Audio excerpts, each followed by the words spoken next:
नमस्कार। हमारा देश और पूरा विश्व आज कोविड-19 की चुनौती का सामना कर रहा है। कोविड-19 अभी खत्म नहीं हुआ है। ऐसे में हमारा फर्ज है कि हम सतर्क रहें। इसलिए जब तक दवाई नहीं तब तक कोई ढिलाई नहीं। कोरोना से बचाव के लिए जरूरी है नियमित रूप से हाथ धोना, मास्क पहनना और आपस में उचित दूरी बनाए रखना। याद रखिए, 2 गज दूरी, मास्क है जरूरी। खांसी, बुखार या सांस लेने में कठिनाई होने पर हेल्पलाइन नंबर 1075 पर संपर्क करें। जय हिंद स्टूडेंट्स, आज की इस इंग्लिश क्लास में आप सभी का स्वागत है। स्टूडेंट्स, आज की इस क्लास में हम आपकी इंग्लिश बुक मोमेंट्स के लेसन नंबर 4 जिसका नाम है इन द किंगडम ऑफ फूल्स। फूल्स मतलब बेवकूफ या मूर्ख और किंगडम का मतलब होता है राज्य। तो इस लेसन का टाइटल है इन द किंगडम ऑफ फूल्स, मतलब मूर्खों के राज्य में इस लेसन को पढ़ने वाले हैं। स्टूडेंट्स, पिछली क्लास में हम इस लेसन के जो फर्स्ट पार्ट था उस स्टोरी को जान चुके हैं, पढ़ चुके हैं, और इस क्लास में हम आधी बची हुई जो स्टोरी है उसको पढ़ेंगे और इस लेसन को कंप्लीट करेंगे। स्टूडेंट्स, अभी तक की स्टोरी में हमने जाना कि किस प्रकार एक बेवकूफ राजा ने अपने मंत्रियों से सलाह करके एक खूबसूरत शहर में ऐसा रूल लागू किया जिसके अनुसार उस शहर के लोगों को रात में अपने काम करने हैं और दिन में सोना है। तो वहाँ एक साधु और उनका शिष्य आता है और इस राज्य में वो शिष्य फंस जाता है, वो यहीं रुक जाता है और बहुत बड़ी प्रॉब्लम में फंस जाता है।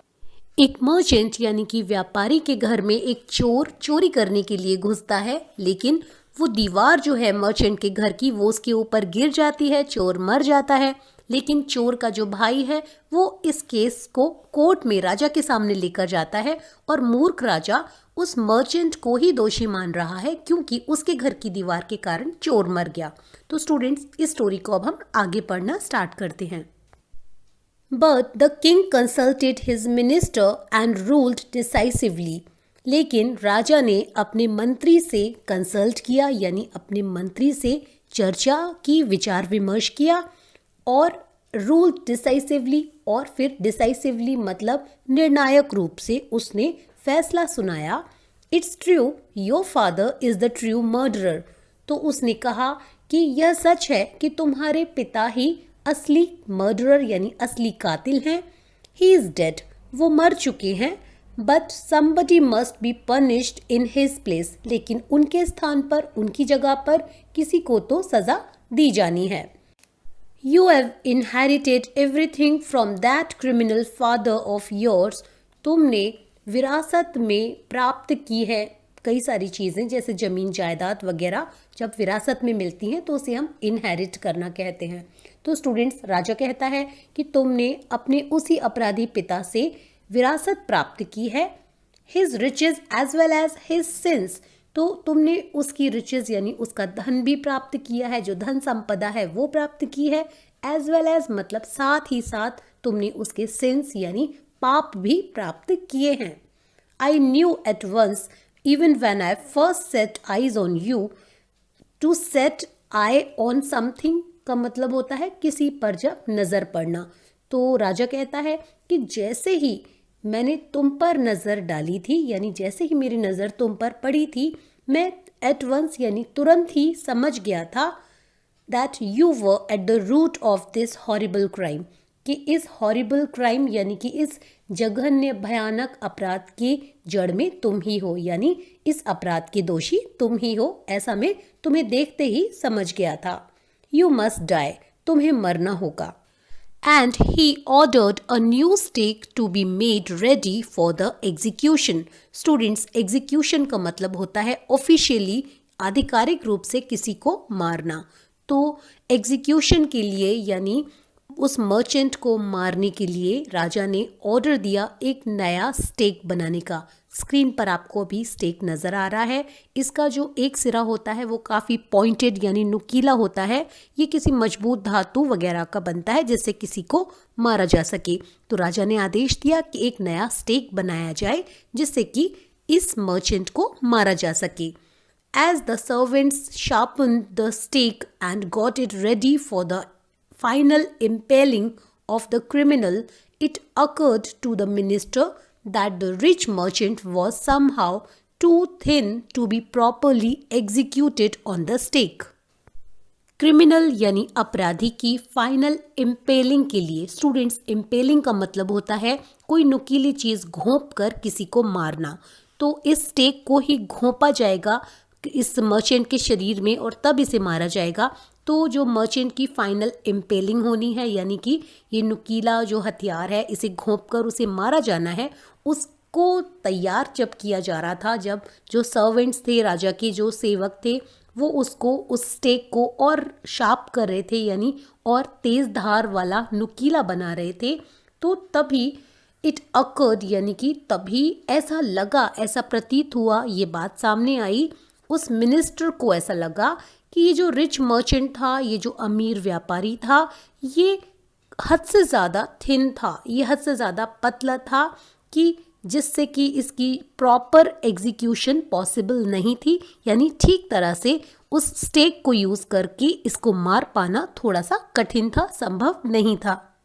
ही appealed to the king's common sense, और जब मिनिस्टर को ये बात पता चली, उसने इस बात को ऑब्जर्व किया, उसने नोटिस किया, तो फिर उसने राजा के कॉमन सेंस को अपील किया, यानी कि राजा को भी ये बात समझाने की कोशिश की। The king to worried about it, और राजा ने भी इस विषय में चिंता की। What shall we do? He said when suddenly it struck him that all they needed to do was to find a man fat enough to fit the stake. तो राजा ने कहा कि हम क्या करेंगे, और जैसे ही उसने ये कहा, अचानक ही it struck him, यानी अचानक से ये बात उसके दिमाग में आई कि all they needed, यानी जिस चीज़ की उनको ज़रूरत थी वो थी एक ऐसा मोटा आदमी प्राप्त करना, यानी किसी ऐसे मोटे आदमी को ढूंढना जो कि इतना मोटा हो कि वो उस स्टेक में फिट हो सके, यानी कि इस स्टेक को यूज़ करके उसे मारा जा सके। तो यानी मूर्ख राजा अब सोच रहा है कि क्योंकि ये आदमी बहुत ज़्यादा पतला है तो इसकी जगह पर किसी मोटे आदमी को इसी स्टेक को यूज़ करके मार दिया जाए और इस प्रकार से न्याय हो जाएगा। The servants were immediately sent all over the town looking for a man who would fit the stake.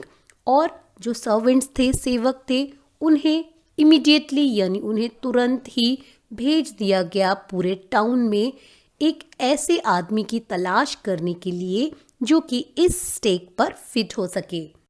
And their eyes fell on the disciple who had fattened himself for months on bananas and rice and wheat and ghee. और servants यानी सेवकों की नज़र पड़ी गुरु के उसी disciple यानी शिष्य पर जिसने महीनों तक बहुत सारे केले, चावल, घी और गेहूं खा खाकर खुद को काफ़ी मोटा कर लिया था। What have I done wrong? I am innocent. मैंने क्या गलत किया है? मैं तो निर्दोष हूँ। I am a सन्यासी, he cried. वो चिल्लाया, रोया और बोला कि मैं तो एक सन्यासी हूँ।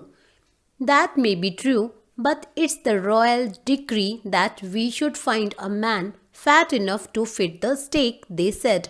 तो जब राजा के सेवकों से शिष्य ने कहा कि मैंने तो कुछ भी गलत नहीं किया है, मैं तो निर्दोष हूँ, तो फिर मुझे क्यों ले जा रहे हो, मैं तो सन्यासी हूँ। तो राजा के सेवकों ने कहा कि हो सकता है कि ये सच हो, लेकिन ये शाही आदेश है कि हमें एक ऐसा मोटा व्यक्ति प्राप्त करना है, यानी एक ऐसा मोटा व्यक्ति ढूंढना है जो कि स्टेक पर फिट हो सके। And carried him to the place of execution, और फिर जहाँ पर ये मौत की सज़ा दी जानी है ऑफिशियली, तो उस जगह पर वो उसको लेकर आए। He remembered his wise guru's words, this is a city of fools, you don't know what they will do next. तो जब उसको लेकर आए तो डिसाइपल यानी शिष्य को अपने बुद्धिमान गुरु के वही शब्द याद आए कि यह जो शहर है ये मूर्खों का शहर है और तुम नहीं जानते कि आगे वो तुम्हारे साथ क्या करें। तो ये शब्द गुरु ने शिष्य को बोले थे, उसे चेतावनी दी थी, उसे आगाह किया था, लेकिन गुरु की बात शिष्य ने नहीं मानी थी। तो आज गुरु के वही शब्द इस शिष्य को याद आए। While he was waiting for death, he prayed to his guru in his heart, asking him to hear his cry wherever he was. जिस दौरान ये डिसाइपल मृत्यु का इंतजार कर रहा था, उसने अपने गुरु से अपने मन ही मन में प्रार्थना की और उन्हें कहा कि गुरु जहाँ पर भी थे वो इस क्राई को यानी इसके क्रंदन को, इस पुकारने को, रोने को सुन लें। The Guru saw everything in a vision. एक दृश्य में गुरु ने ये सब कुछ देख लिया। ही हैड मैजिक पावर्स, क्योंकि उनके पास जादुई शक्तियाँ थीं। He could see far and he could see the future as he could see the present and the past. तो गुरु के पास जादुई शक्तियाँ थीं, वो काफ़ी दूर तक देख सकते थे, वो भविष्य भी देख सकते थे और वो वर्तमान और अतीत यानी बीते हुए काल को भी देख सकते थे। He arrived at once to save his disciple, और अपने डिसाइपल यानी शिष्य को सेव यानी सुरक्षित रखने के लिए, बचाने के लिए वो तुरंत ही पहुंच गए। Who had got himself into such a scrape through love of food। वो शिष्य जिसने कि भोजन के प्रति प्रेम के कारण खुद को एक स्क्रेप यानी एक बहुत ही मुश्किल समस्या में, एक बहुत ही मुश्किल परिस्थिति में डाल लिया था। As soon as he arrived, he scolded the disciple and told him something in a whisper। As soon as का मतलब होता है जैसे ही वह पहुंचे उन्होंने डिसाइपल को डांटा। स्टूडेंट्स, स्कॉल्ड का मतलब होता है डांटना। तो जैसे ही गुरु वहां पहुंचे सबसे पहले उन्होंने अपने शिष्य को डांटा और उसको कुछ विस्पर में कहा, यानी कि फुसफुसाकर बहुत ही धीमी आवाज में उसे उन्होंने कुछ कहा। Then he went to the king and addressed him। फिर वो राजा के पास गए और उसे संबोधित किया। ओ wisest of kings, who is greater। उन्होंने कहा कि अरे राजाओं में सबसे बुद्धिमान राजा, ज़्यादा महान कौन है, द गुरु और द डिसाइपल। गुरु ज़्यादा महान है या डिसाइपल मतलब शिष्य ज़्यादा महान है। Of course the guru, no doubt about it, why do you ask. तो राजा ने कहा कि ऑफ कोर्स बिल्कुल गुरु ही महान ज़्यादा है, नो डाउट अबाउट इट, इसके विषय में तो कोई शक है ही नहीं। वाई डू यू आस्क, लेकिन तुम ऐसा क्यों पूछते हो। Then put me to the stake first. तो गुरु ने कहा तो फिर स्टेक पर पहले मुझे लेकर जाओ। Put my disciple to death after me, मेरे बाद ही मेरे डिसाइपल को मारना। When the disciple heard this, he understood and began to clamor, Me first, you brought me here first, put me to death first, not him। तो जब disciple ने, जब शिष्य ने ये सुना तो वो समझ गया और उसने क्लैमर यानी कि ज़ोर ज़ोर से गुस्से में चिल्ला चिल्ला कर मांग करना शुरू कर दिया। मी फर्स्ट, पहले मुझे, you brought me here first, पहले आप मुझे यहाँ लेकर आए थे, put me to death first, पहले मुझे मारिए, पहले मुझे मृत्यु दीजिए, नॉट हिम, उसको नहीं। The Guru and the disciple now got into a fight about who should go first. और अब गुरु और उनका जो शिष्य है वो एक फाइट में पड़ गए, वो उन्होंने झगड़ा करना शुरू कर दिया इस बारे में कि किसको पहले मरने जाना चाहिए। The king was puzzled by this behaviour. इस व्यवहार के कारण राजा पजल था, यानी वो हैरान था, उलझन में पड़ गया था। ही आस्क्ड द गुरु, उसने गुरु से पूछा, why do you want to die, तुम क्यों मरना चाहते हो। We chose him because we needed a fat man for the stake. हमें एक स्टेक के लिए मोटे आदमी की आवश्यकता थी, इसलिए हमने इसको चुना। You shouldn't ask me such questions. गुरु ने कहा कि तुम्हें मुझसे ऐसे सवाल नहीं पूछने चाहिए। Put me to death first, replied the guru. गुरु ने जवाब दिया कि पहले मुझे मृत्यु दो, यानी पहले मुझे मार दो। Why, there is some mystery here. तो राजा ने कहा कि क्यों, ज़रूर यहाँ पर कोई मिस्ट्री है, कोई रहस्य है। As a wise man you must make me understand. एक बुद्धिमान व्यक्ति हो तुम, तो तुम्हें मुझे समझाना चाहिए, बताना चाहिए। Will you promise to put me to death if I tell you, asked the guru. गुरु ने राजा से पूछा कि क्या आप वादा करते हो कि अगर मैं आपको बता दूं तो आप मुझे मृत्यु दे दोगे। The king gave him his solemn word.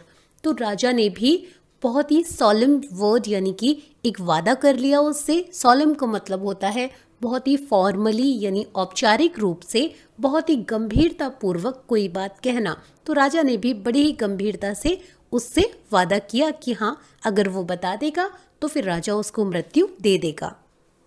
The guru took him aside out of the servant's earshot and whispered to him, "Do you know why we want to die right now, the two of us?"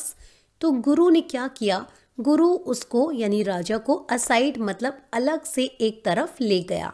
Out of the servants ईयरशॉट, वहाँ जहाँ की servant जो हैं, जितने भी सेवक हैं उसके आसपास, उनके कान उनकी बातों को ना सुन सके, यानी सेवकों से दूर राजा को वो ले गया।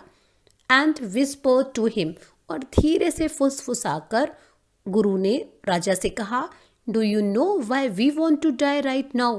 तुम्हें पता है कि हम दोनों अभी ही क्यों मरना चाहते हैं? द टू ऑफ अस, हम दोनों ही। We have been all over the world but we have never found a city like this. हम पूरी दुनिया में घूमे हैं, यानी हम पूरी दुनिया घूम कर आए हैं, लेकिन हमें इस प्रकार की आपकी जैसी कोई भी सिटी यानी आपके जैसा कोई भी शहर हमें नहीं मिला। और अ किंग लाइक यू, और ना ही हमें आपके जैसा कभी कोई राजा मिला। That stake is the stake of the god of justice. ये जो स्टेक है ना, जो इंस्ट्रूमेंट राजा ने बनवाया है मारने के लिए, तो ये जो स्टेक है ये जो न्याय के देवता हैं उनका स्टेक है। इट्स न्यू, ये नया है। It has never had a criminal on it. इस पर कभी भी कोई क्रिमिनल, कोई अपराधी नहीं रहा है, यानी इस स्टेक को यूज करके कभी भी किसी क्रिमिनल को, किसी अपराधी को सजा नहीं दी गई है। Whoever dies on it first will be reborn as the king of this country. तो जो कोई भी इस पर सबसे पहले मरेगा वो दोबारा जन्म लेगा इस देश के राजा के रूप में। And whoever goes next will be the future minister of this country. और उसके बाद जो जाएगा, जो अगला व्यक्ति इस पर मरेगा, वो इस देश का फ्यूचर में, भविष्य में मिनिस्टर यानी कि मंत्री बनेगा। We are sick of our ascetic life. हम अपना ये जो सन्यासी जीवन है, असेटिक लाइफ मतलब जो मटीरियलिस्टिक चीज़ें होती हैं, जो भौतिक सुख सुविधाएं होती हैं, उनसे दूर जैसा साधु सन्यासी जीवन बिताते हैं, उसे कहते हैं असेटिक लाइफ। तो गुरु ने कहा कि हम अपने इस सन्यासी जीवन से अब थक गए हैं।